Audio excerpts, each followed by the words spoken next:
Balai Pengelolaan Transportasi Darat kelas 2 Sumsel telah memeriksa sebanyak 543 bus di berbagai kabupaten kota se-Sumatera Selatan setelah sering terjadinya kecelakaan bus di wilayah Sumsel.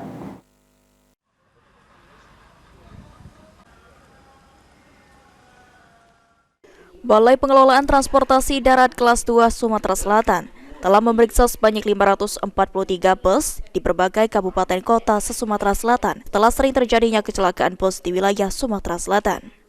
Menurut Kepala BPTD 2 Sumsel Denny Michelle Adlan, dari jumlah 543 tersebut ada puluhan bus yang tidak layak secara administratif maupun fisik untuk jalan.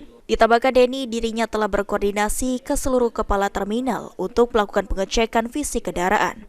Pihaknya juga tidak akan ragu memberikan tindakan terhadap pengusaha yang tetap memaksakan diri untuk mengoperasikan bus yang tidak layak jalan dan akan diberikan surat teguran bahkan izin pencabutan usaha.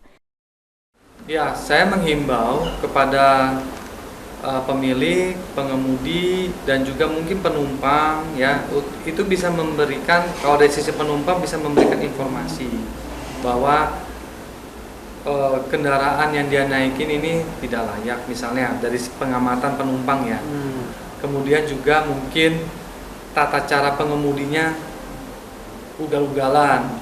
Tolong diinformasikan hal seperti itu dan bisa didokumentasikan. Para pemilik, saya harapkan tolong bisa melakukan kegiatan usahanya sesuai dengan aturan yang berlaku.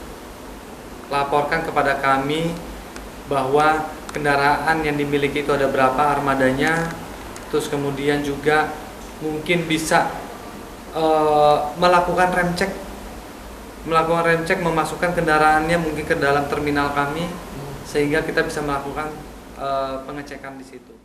Aji Delia, PAL TV.